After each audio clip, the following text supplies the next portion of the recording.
Hello, good day, everyone. My name is Raheem from NOBIGDEAL Academy.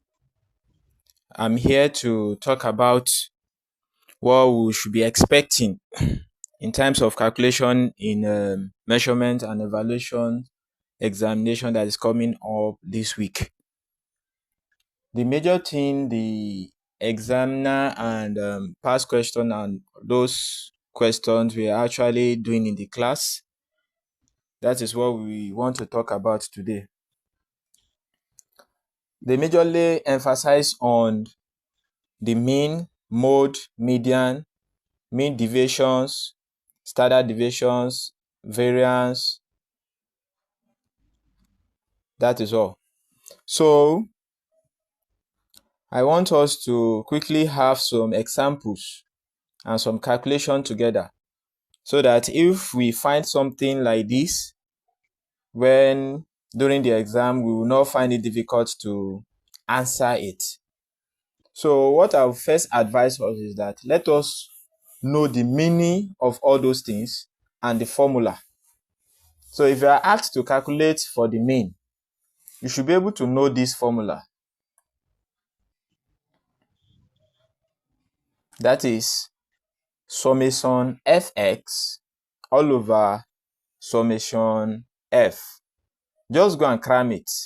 Summation fx all over summation f. Then the meaning of mean is the average. That is just the meaning. Is the average number. Then when we talk about mode, that is the highest number of occurrence in the distribution table. When you have like 5, 10, 5, 10, 20, 5, so the number that is mostly occurring, that is the mode. Then when you talk about the median, that is the middle number that we have in a values, that is what we call median, the median. After you have already arranged it serially. That is what they mean by median. You choose the middle number. We are still going to have an example of all those things. Then you are going to understand it better. Then when you talk about the SD, that is the standard deviation. So before you calculate the standard deviation, you should have calculated the mean.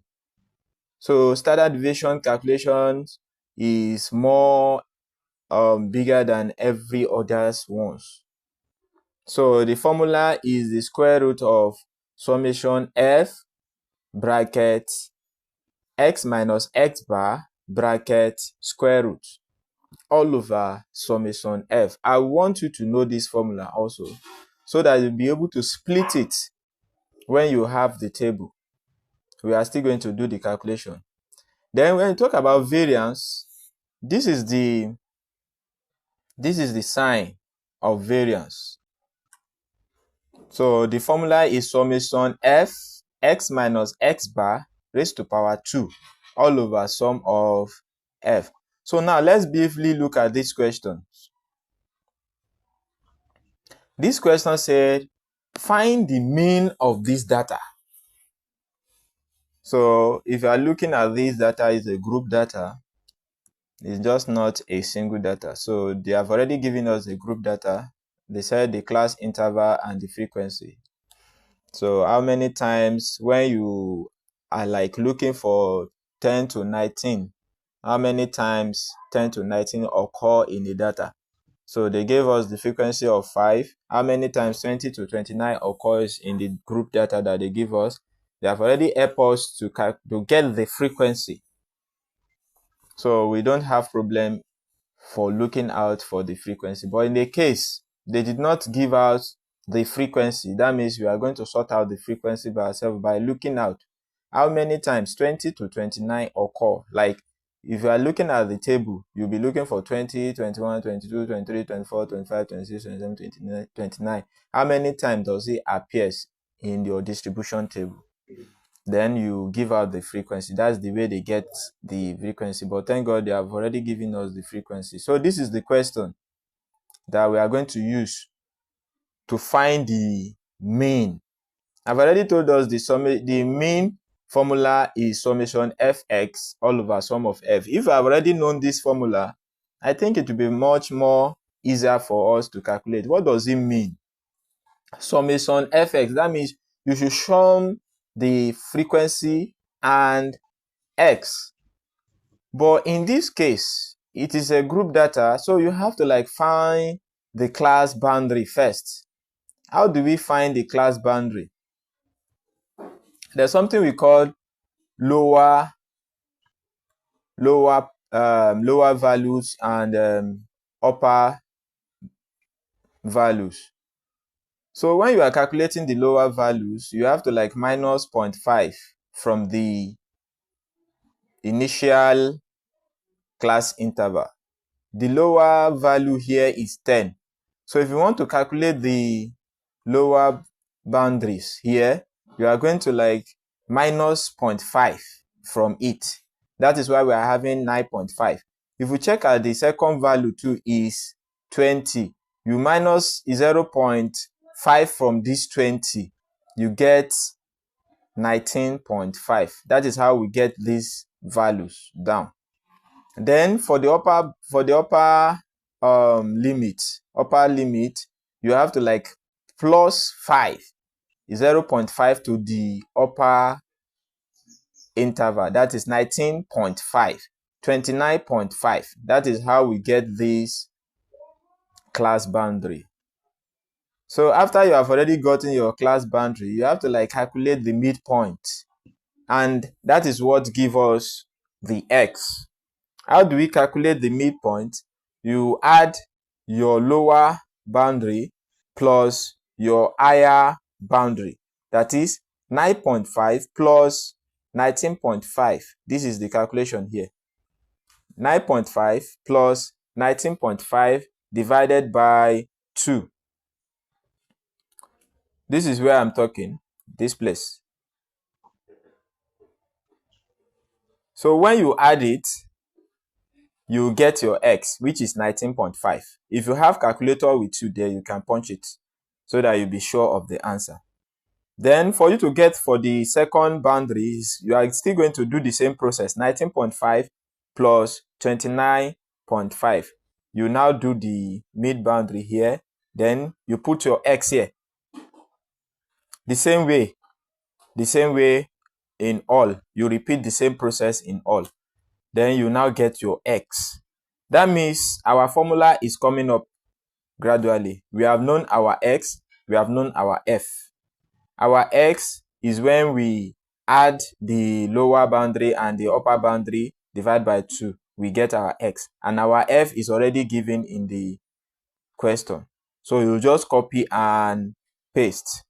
Then for us to find the f of x, what does this summation means is to add.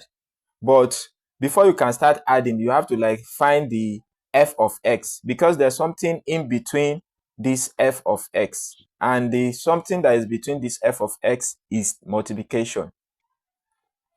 So f times x, that means 5 times 14.5, you can get your f of x.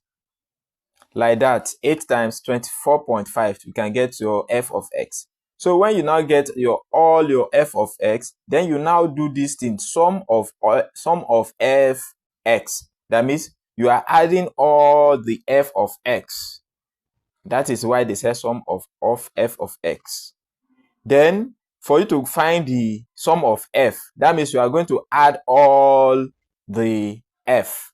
That is 5 plus 8 plus 12 plus 12 plus 7 plus 3 to give you 35. That is our sum of f. Then our sum of fx is this: 72.5 plus 196 plus 4.16, like that. Then you get 1157.5. Then to come up with our formula now, you have to put all those data that you have arrived in our formula. They say summation fx divided by summation f. That means what is our summation fx? That is the one that we sum. We'll put it. Then summation f, you put it, then you divide it and get your mean. That is how to calculate mean. So our f will also be given, or you find it yourself. Our x will surely be given, or you find it yourself using your midpoint. Then you now do the sum of f of x. Then you divide it by sum of f. I hope you understood what I quickly explained. So that is for this.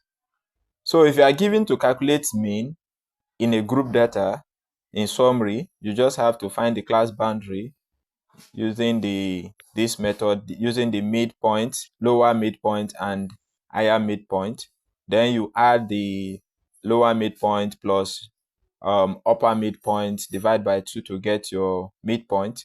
Is your midpoint that will now determine your x. Whatever you divide and get, you just use it as your x. Then your f, you just copy and paste. Then your f of x, you multiply your x by f. That is what it means. So let's move on to another question. This question now, let's look at it together.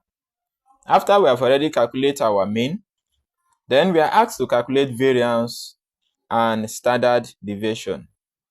Before you can calculate your standard deviation, actually using this our previous table that we just finished just now, so that we will not confuse ourselves much.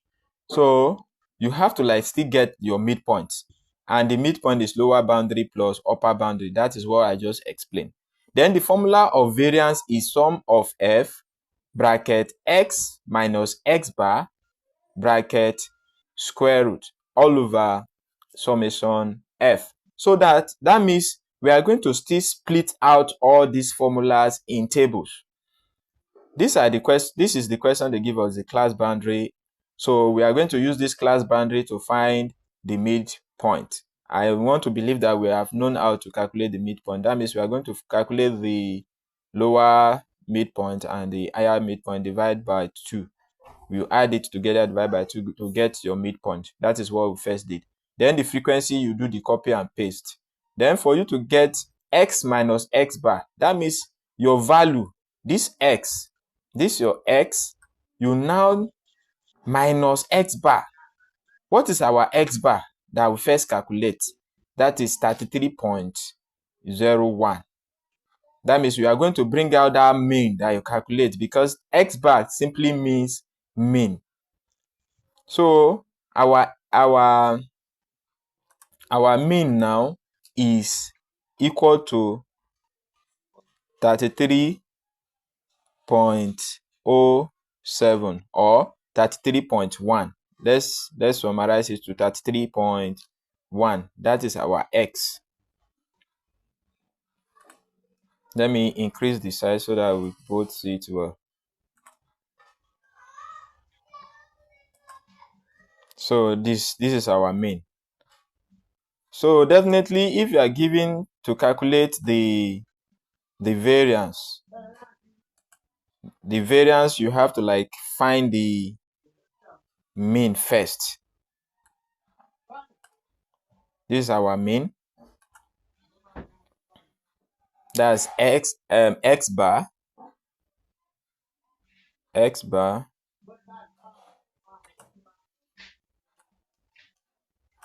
Our x bar is equal to 33.1.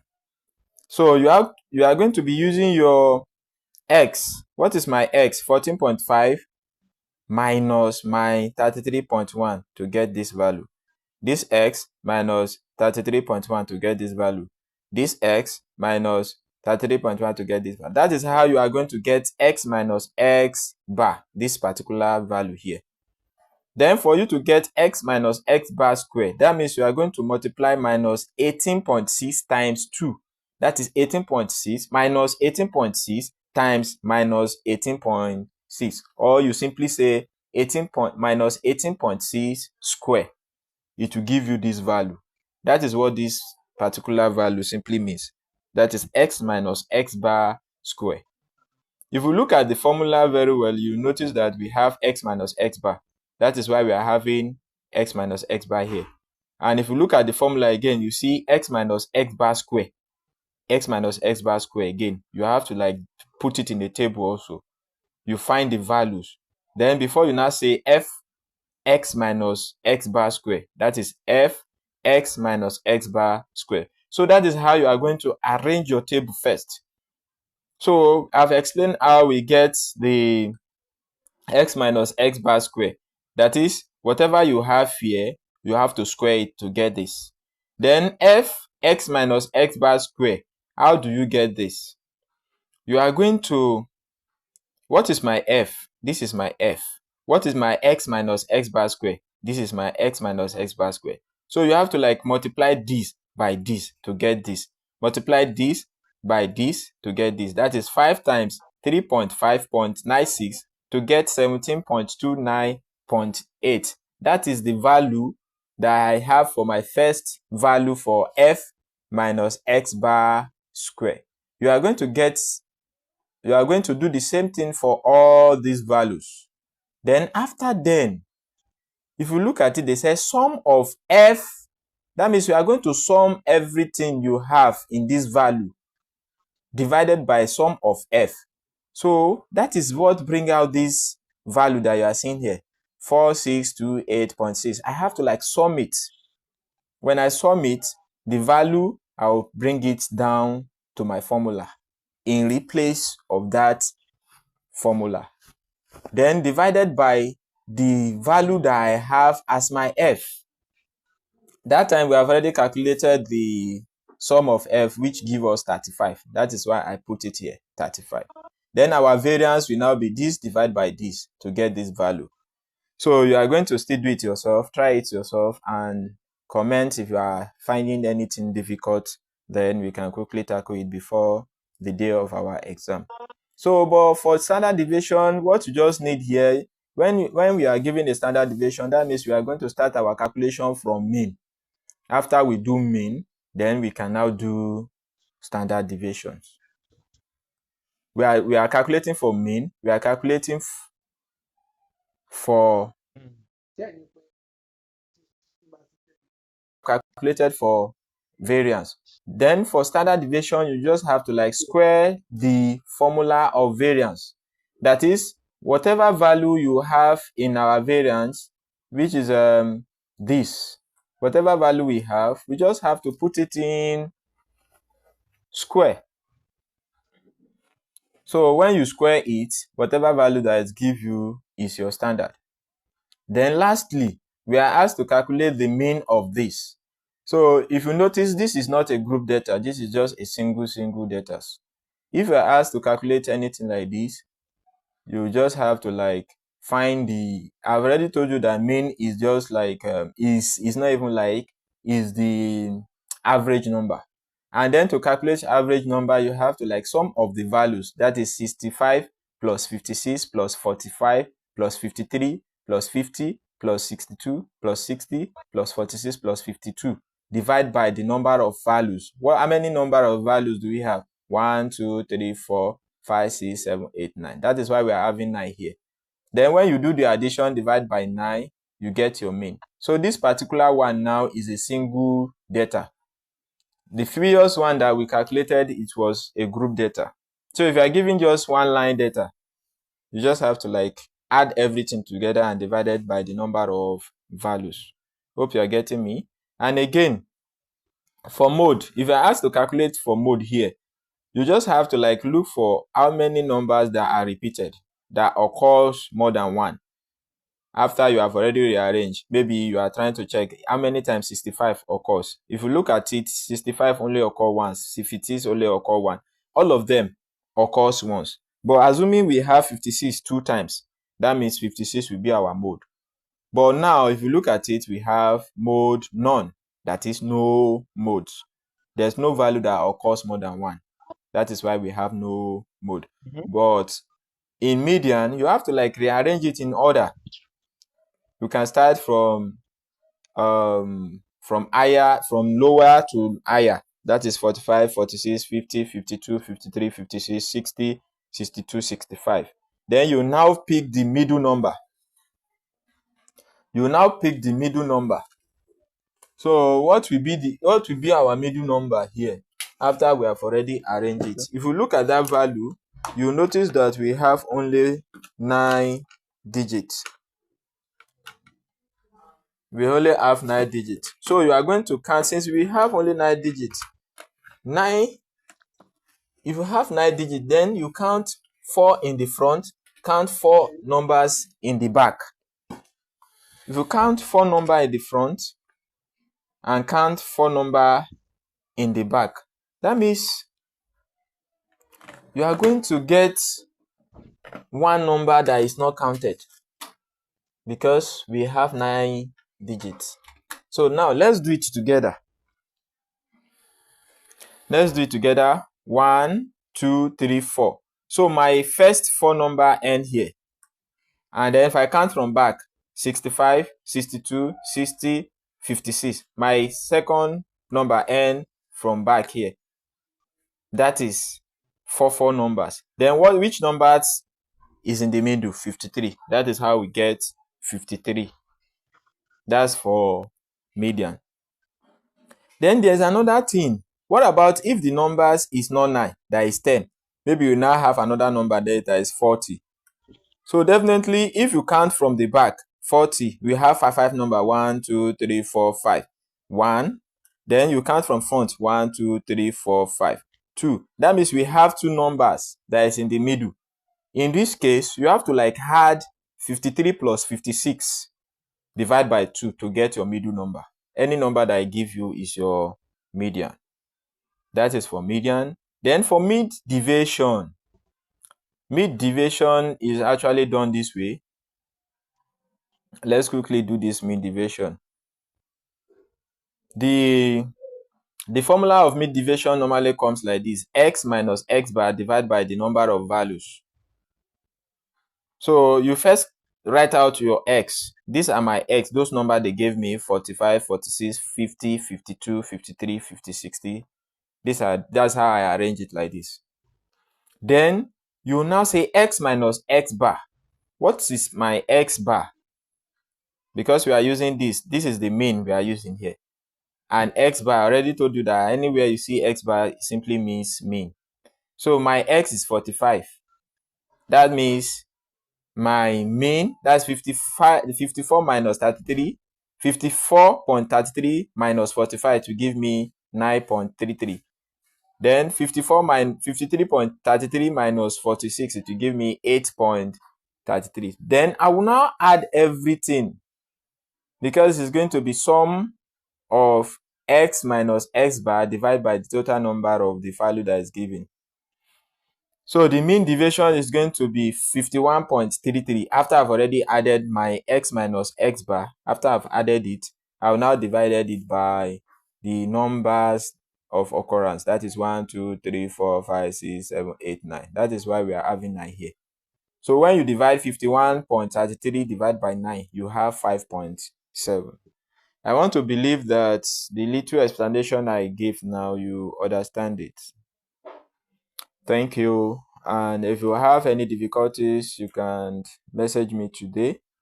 Then we can talk about it. Thank you. God bless you. See you in class. May we all pass this exam and we have a good result at the end of the day. May God Almighty reward us all. Thank you all. See you in class. Bye for now.